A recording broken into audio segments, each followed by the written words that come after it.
Donc bienvenue à tous. On va participer à un petit jeu qui s'appelle Etherfield. Par petit, je veux dire, il est tout petit, hein. Dans lequel nous allons incarner des rêveurs. D'accord? On se balade en fait dans les rêves. On arrive là, à l'instant, dans un rêve. Le problème, c'est qu'on sait qu'on a quelque chose à faire ici, mais on se rappelle plus quoi. On sait qu'on est arrivé d'une certaine façon, mais on sait plus comment. Et d'ailleurs, qui es-tu? Je ne sais pas. Et qui suis-je? J'ignore de le savoir. Donc, il va falloir, au fur et à mesure des parties, qu'on essaye de retrouver à la fois nos identités, nos souvenirs perdus, mais aussi le qu'est-ce qu'on fout ici, bordel. Voilà. Dans ce jeu, nous allons avoir plusieurs phases. Dans un premier temps, nous aurons la phase des joueurs, donc la phase des rêveurs, dans lesquelles nous pourrons nous balader à travers le rêve à coup d'action, en fait. Au début du tour, on piochera 4 cartes. Sachant qu'on a une limite en main de 6, donc si jamais vous avez déjà 3 cartes, eh bien vous n'en piochez que 3. Vous n'avez pas le droit de dire non, je vais piocher moins de cartes que ce que je pourrais. Vous êtes obligé quand même d'essayer de piocher un maximum de cartes jusqu'à 4. Ces cartes, vous allez pouvoir les utiliser pendant la phase des rêveurs pour différents effets. Par exemple, certaines cartes vont vous rapporter des ressources. Vous avez 3 ressources différentes. Hop là. Donc on peut voir apparaître ici. Sur chacune des cartes, on voit qu'il y a une ressource de chaque. Nous avons une ressource de concentration, une ressource de ruse et une ressource de colère. Ces ressources pourront être dépensées pour faire différentes actions. Par exemple, pour vous déplacer, eh bien, c'est de la ruse.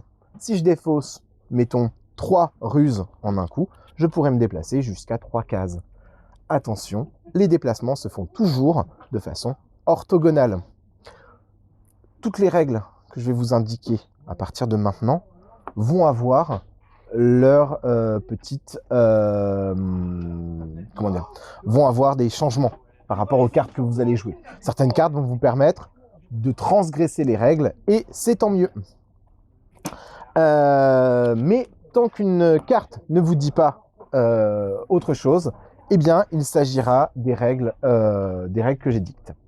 Donc, je vous ai parlé du déplacement. Vous aurez aussi 2 autres actions qui vont utiliser les ressources que nous avons là. Il s'agit des actions d'assaut qui vont utiliser la colère, qui sont plutôt des actions de combat ou de force ou de bourrinisme, et des actions de contact qui vont utiliser la concentration, le verbe, et qui vont vous permettre en fait de plutôt partir dans le côté observation, voir le côté hello, voir le côté de parler avec les entités que nous allons rencontrer. Autre chose, nous allons pouvoir faire des efforts. Chaque tour, l'un d'entre nous ou plusieurs d'entre nous vont pouvoir faire des efforts. Pour cela, nous allons dépenser autant d'heures que nous le souhaitons pour avancer d'autant de cases. Attention, je ne peux le faire qu'une seule fois par tour. Et étant donné que nous sommes 5 autour de la table, nous n'aurons qu'une heure disponible. Pas énorme. Bien entendu, des effets de jeu pourraient potentiellement venir nous offrir des heures supplémentaires. Enfin, nous aurons la possibilité d'étudier une carte. Certaines cartes vont être secrètes ici et seront placées dans le paquet secret. Eh bien, nous allons pouvoir dépenser une carte, la défausser, pour étudier pendant 5 secondes la prochaine chose qui serait révélée et essayer d'en tirer un maximum d'informations.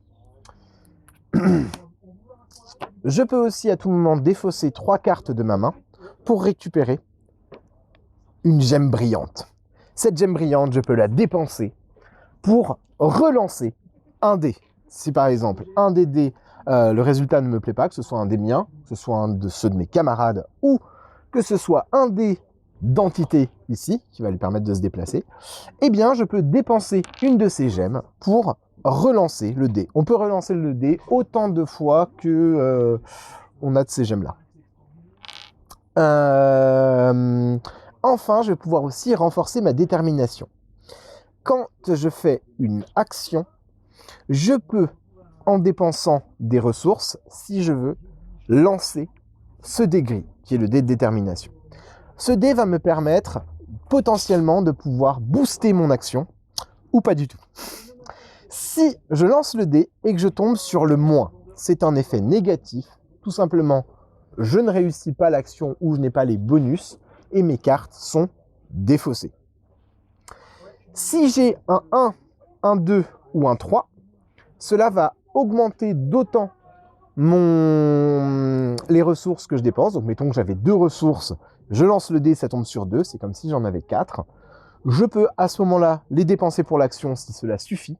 Sinon, quoi qu'il en soit, si je ne dépense pas ça, je garde les cartes que j'avais utilisées. Et enfin, si on tombe sur la petite croix, alors là, c'est pas bon du tout, parce que cela va me forcer soit à prendre une blessure, ici, sachant qu'un joueur qui aurait 8 blessures sur lui meurt, et dans ce cas-là, la partie s'arrête. Et si je devais prendre, en fait, une blessure et qu'il n'y en avait plus dans la réserve, eh bien, je meurs. Sympathique. Et donc, tous les joueurs perdent. Donc, quand je lance le dé et que cela fait une croix, soit je vais prendre un point de dégâts, soit je vais sceller 3 cartes. C'est-à-dire que je vais prendre mon petit paquet de cartes ici, je vais prendre les 3 premières cartes et les placer sous mon plateau. Elles ne seront pas disponibles, à moins que j'ai un effet de jeu qui permette de les déceler. Ce qui est rare, je ne vais pas vous mentir. Comme je vous l'ai dit, nous allons pouvoir piocher des cartes au début de tour. Si jamais il arrivait que je ne puisse plus piocher assez de cartes, je n'ai plus de cartes en main, il faudrait donc que j'en pioche 4. J'en pioche une et je n'en ai plus. Tout le reste de mon deck a déjà été utilisé. Je vais devoir le mélanger et au choix, soit je vais prendre une blessure, soit je vais sceller 3 cartes à nouveau. Et je continuerai à piocher pour avoir pioché mes 4 cartes. Est-ce que vous avez des questions par rapport aux actions? À chaque tour s'activera aussi l'entité. L'entité, c'est un petit peu la rencontre que nous ferons dans les rêves. Étant donné que c'est le didacticiel, nous n'aurons au début pas d'entité avec nous. Je vais donc m'aventurer très peu sur les cartes d'entité. Sachez juste que à chaque tour de jeu, nous allons défausser une carte ici. Et donc, nous n'avons que 12 cartes. Nous n'avons donc que 12 tours pour remplir le scénario. Si on n'y arrive pas, bah, on a perdu. Hop là. Je m'occuperai de ça juste après. Quoi d'autre? Eh bien, pour l'instant, c'est un petit peu tout. Je vais donc passer aux personnages. Nous avons 5 personnages disponibles, sachant que nous avons la faucheuse qui est là avec l'extension du 5e joueur. Et donc, nous allons pouvoir voir un petit peu, hop là, ce que nous avons. Nous allons commencer par la flambeuse. La flambeuse est un bon choix si vous aimez jouer avec le hasard et lancer des dés. La flambeuse se repose souvent sur la chance, mais elle peut également manipuler celle-ci. Elle a souvent recours à la supercherie, même si pour elle, c'est plus par jeu que par malignité. Elle a généralement du mal à jauger la gravité d'une situation et elle a tendance à rejeter les problèmes en bloc. Est-ce que ça plaît à quelqu'un? Ouais, mais je veux bien les garder. Est-ce que quelqu'un s'oppose à ce choix? Qu'il parle maintenant ou se taise à jamais? Ok. Enfin, vous pourrez parler quand même, mais pas par rapport à ce choix, j'ai envie de dire. Le spécialiste est un ingénieur et un artisan de génie. Il se repose sur les cartes progrès, qui apportent des bonus constants pendant le jeu et transforment les mécanismes du jeu en un véritable rouleau compresseur. Il préfère les dialogues pacifiques et les analyses en profondeur aux solutions rapides et brutales. Le spécialiste est un véritable puits de savoir et ses connaissances dépassent celles de tous les autres rêveurs réunis. Il a une âme de chef. Est-ce que quelqu'un se sent dans le rôle du spécialiste? T'es bien là? Non, je suis bien avec. Ok, d'accord, ça va. Le dur à cuire est robuste et opiniâtre. Il préfère les actions simples, notamment celles qui demandent d'avoir recours à la force brute. Il déteste les bavardages et les gens qui tournent autour de lui, autour du pot, pardon. Mais en cas de problème, vous pouvez compter sur lui. Il est prêt à se sacrifier pour les autres. Il peut avoir l'air dur, mais il est en réalité calme et posé, jusqu'à ce que quelque chose le fasse sortir de ses gonds. Michael qui Ouais, je veux bien le prendre. Ah bah, c'est marrant. Et nous avons enfin l'esprit rebelle. L'esprit rebelle adore contourner les règles du jeu. Enfin, les règles, y compris celles du jeu. Elle rejette toutes les barrières et toutes les lois pour suivre sa propre voie. C'est une mystique et une cérébrale qui considère que son enveloppe physique n'est pas comme quelque chose d'important. Elle peut parfois sembler immature. Et nous avons enfin la faucheuse. Hop là.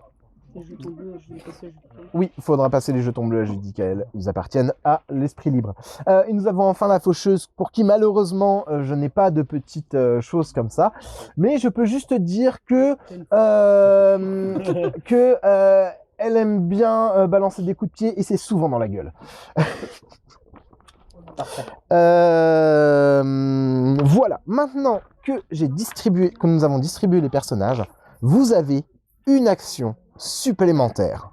Tintin.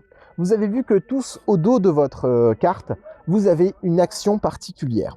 Cette action a un coût qui peut être parfois de 0 et qui est disponible tant que la carte du dessus. Ouais, la flambeuse ici. Par exemple, la flambeuse, tu peux dépenser 1 de ruse, défausser la carte du dessus de ton paquet pour relancer un dé. D'accord? Donc ça peut être intéressant à certains moments. Attention, ça défausse la carte. Par exemple, le dur à cuire peut dépenser 2 de force pour faire que quand il prend des blessures, eh bien à la place, il en annule une. Donc à chaque fois que tu vas subir une blessure, tu pourras au prix de 2, au prix de 2 colère, en subir une de moins. Tu peux pas le stacker par contre. C'est un peu bourrin. Hop là, la faucheuse qui peut, elle, utiliser une gemme brillante pour faire en sorte de gagner un nombre de colère égal au nombre de blessures qu'elle a. Donc en gros, au plus elle est, au plus elle fait mal. Et enfin, nous avons l'esprit rebelle qui va utiliser un système un petit peu différent. À savoir que l'esprit rebelle va avoir dans son deck des cartes qui vont lui permettre de gagner des jetons esprit. Et l'esprit rebelle peut pour 0 défausser cette carte et défausser autant de jetons esprit qu'elle veut pour gagner autant de concentration, de ruse ou de colère. Et par contre, si je dépense pas 2 jetons, est-ce que je peux en mettre un en ruse et Non. Je choisis mon truc. Tu choisis. Par contre, tu peux très bien choisir de défausser cette carte et de dépenser un jeton pour gagner une ruse, et de défausser la carte suivante, de dépenser un jeton pour gagner une colère. Ouais. C'est pas le meilleur move du monde, mais parce que ça te fait dépenser 2 cartes, mais c'est une Et possibilité. défausser, c'est là. Hein. Défausser, c'est dans votre défausse ici. Sinon, ici, c'est scellé. Voilà, c'est ça. C'est les 3 zones de jeu. Les cartes qu'on voit pas. Quoi. On Voilà. sait pas ce qu'on défausse. Une dernière carte. Quand elle est verte, on n'a pas le droit de la regarder. C'est pas mon jeu. Non. J'ai pas le droit de la regarder. Donc c'est Non. Quand tu vas la défausser, alors quand tu vas la défausser, si, parce que tu vas forcément la défausser face visible. Ouais. Quand tu vas la sceller, non. Et attention, l'ordre dans lequel vous les scellez est importante. D'accord? Vous n'avez pas mélangé vos cartes scellées. Vous avez un truc de scellé. Donc si je scelle une carte, je la mets ici. Et si après je scelle 3 cartes, je les place au-dessus. Toujours. D'accord? C'est pas moi qui choisis. Petite chose, dernière chose dont je ne vous ai pas parlé, ce sont les cartes progrès.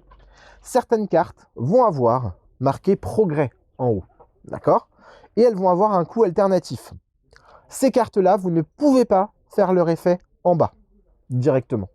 Il va falloir d'abord que vous payiez la carte progrès, à savoir ici, par exemple, placer cette carte pour 4 de colère. Eh bien, je la place sur mon plateau. Je n'ai que 4 emplacements de progrès.